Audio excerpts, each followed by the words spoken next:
In the near future, the mining spaceship Borealis is flying across space. The whole crew is sleeping in cryopods because they still have 4 years left to arrive at their destination. Suddenly, an asteroid hits the ship, causing enough damage to raise the alarm. In a pod, Andy is startled awake by a video of his family, who are still on Earth. The ship's AI announces there's been a hull breach and the survival system has been activated. A bunch of mechanical arms start building a special suit around Andy, which includes a limited oxygen supply and its own AI. Then the emergency launch is activated, and all the cryopods are ejected from the Borealis. Most of them fly away safely, but a couple get caught in the fire as small explosions start going off on different sections of the spaceship. The robot arms finish building a helmet around Andy's head before the cryopods fire up the thrusters. However, when they enter the atmosphere of the nearest planet, the gravitational pull is so strong that the cryopods start falling at dangerous speed. Some of them even catch on fire and explode on the way down. Andy's pod opens its wings, but they start breaking, and the pod loses its thrusters. Suddenly, it hits some elevated terrain and it crashes, sliding down the hard land for a few seconds until it finally stops against a pile of dirt. An unconscious Andy sees a quick vision of his family before waking up, and the AI thinks he's having a heart attack, but Andy deactivates the defibrillator just in time. He looks out the window and notices he's stuck in a deserted land. When he tries the radio, nobody answers. Suddenly the pod moves and the AI explains they're on unstable terrain, so he needs to leave. However, when he tries to open the pod, nothing happens. Then Andy checks the survival kit, only to discover he doesn't have a flare gun because his rank is low. Kicking the door doesn't do anything either, so Andy tries with the fire extinguisher, which finally breaks the glass. As he tries to get out, the pod rolls on its side and he falls back inside. The broken glass damages his suit in the process and he starts losing oxygen. Thankfully, he has a repair spray that quickly closes the tear. At that moment, the engine short circuits and starts a small fire behind the seat. Andy hurries to grab his son's toy and move some dirt to finally get out of the pod, which is now under heavy smoke. He looks around and notices the Borealis on fire falling from the sky until it crashes on the planet, causing a huge explosion.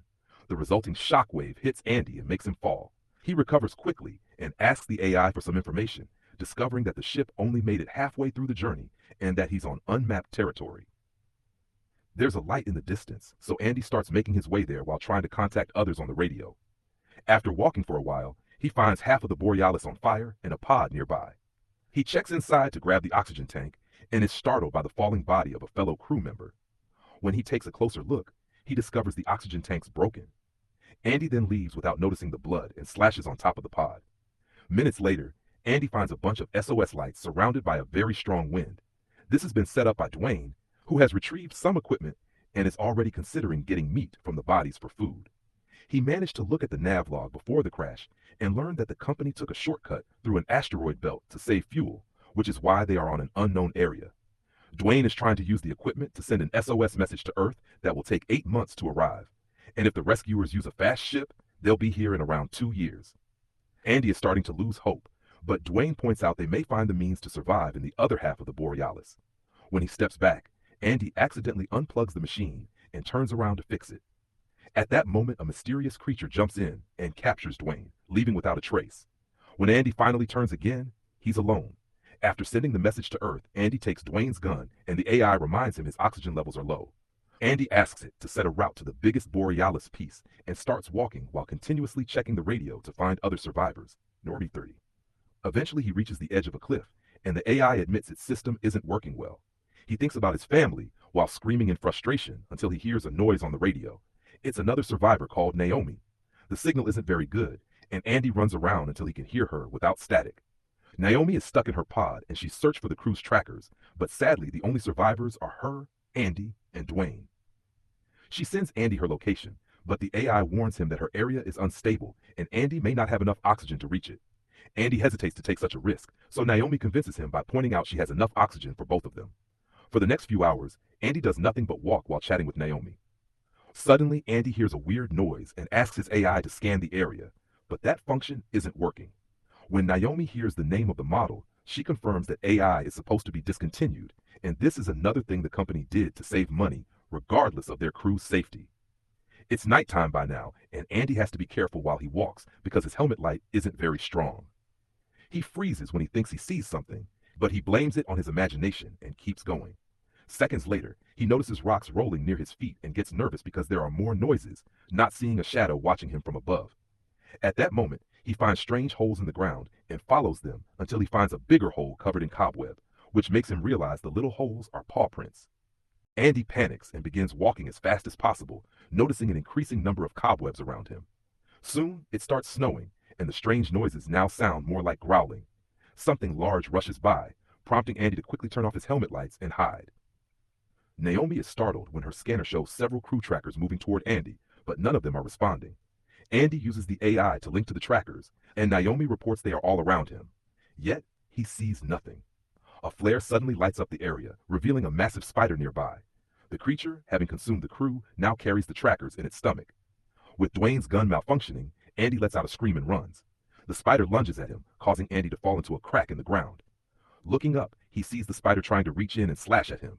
Panicked, Andy keeps moving, with narrowly avoiding its attacks. Andy manages to dodge, but his focus on the spider causes him to tumble off a cliff. The steep fall is painful, though the snow cushions his landing. The spider roars from above but doesn't pursue. Shaken, Andy freaks out until Naomi's voice cuts in, reminding him that his oxygen levels are dangerously low. Andy discovers a tear in his suit caused by the fall. Frantically, he seals the breach using his last bit of repair spray. Just then, Dwayne's voice crackles through the radio, desperately calling for help as he battles a swarm of spiders. Naomi insists Andy help Dwayne, but Andy hesitates. His scanner is faulty, and he's terrified of facing the monsters. Naomi convinces him by pointing out Dwayne's oxygen supply. Following the flares Dwayne shoots, Andy finally reaches him. Before Dwayne can reveal the spider's weakness, the monster attacks again, forcing Andy to hide and listen as Dwayne is killed over the radio. Andy retreats to another pod, only to find another spider feeding on bodies. Naomi activates an AI voice and lights in a nearby pod to distract the spider, giving Andy a chance to escape and hide elsewhere. Naomi attempts to create another distraction, but mistakenly activates the lights in Andy's pod, startling him as he discovers a body inside. She quickly corrects her mistake, lighting up multiple pods to lure the spiders away. This gives Andy the opportunity to flee.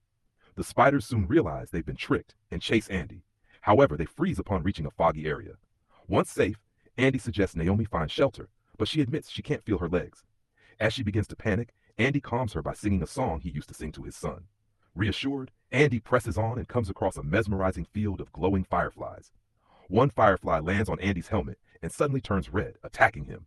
Though harmless alone, soon more fireflies turn red and swarm him. A short sprint is enough to escape, but a deep growl reveals something even more terrifying. The ground opens, and a massive creature's mouth emerges, trapping Andy in a sticky substance. As the monster begins swallowing him, Andy remembers the AI and simulates a heart attack. The defibrillator's electric shock forces the creature to spit him out.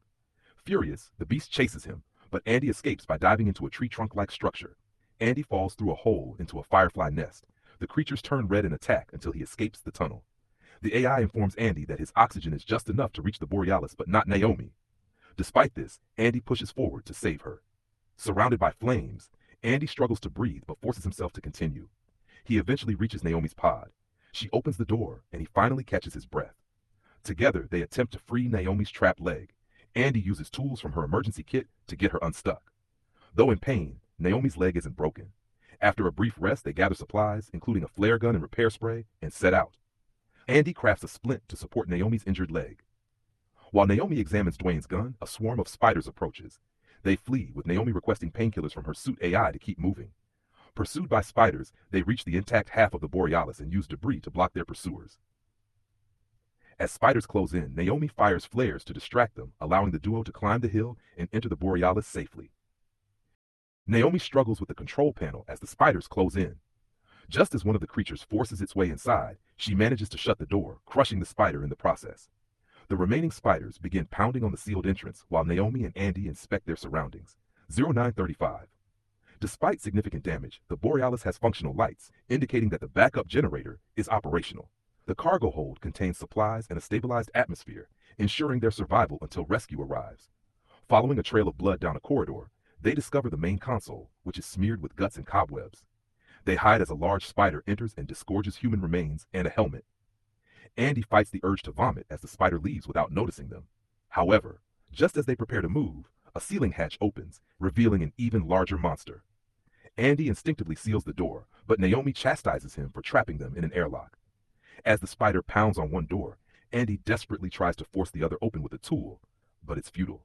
Resigned to their fate, they sit together, and Andy plays a video of his family, confessing his survivor's guilt from a car crash he caused. Naomi scolds him again, reminding him that he saved her life. As they embrace, preparing for the worst, Naomi notices an orb of fireflies stuck on Andy's suit. When the spider finally breaks through, they throw the orb at it, and the fireflies swarm the creature, forcing it to retreat. 10:42. Seizing the opportunity, they press a button to open the other door and flee toward the cargo bay. Their escape leads them to an elevated platform, but the spider shakes off the fireflies and resumes its pursuit. Unable to close the door, Andy and Naomi jump off the platform to evade the monster, landing in the cargo bay at the same time as the spider. The spider recovers quickly and charges again.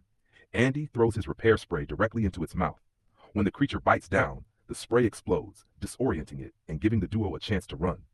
The spider, now on the ceiling, speeds toward them and leaps, landing dangerously close. Both fall, but Naomi gets up and distracts the spider, shouting for Andy to find a way to kill it. Spotting operational pods in the cargo bay, Andy instructs his AI to locate a functional one. He climbs toward the topmost pod as fast as possible while Naomi lures the spider away, but she's struck just as Andy reaches the platform. Andy turns off the lights, allowing Naomi to hide inside a box. Inside, she finds emergency lights and strings them around her body. As she reemerges, the spider locks onto her glowing figure. Andy enters the pod, connecting his AI for manual ejection since the main power is offline.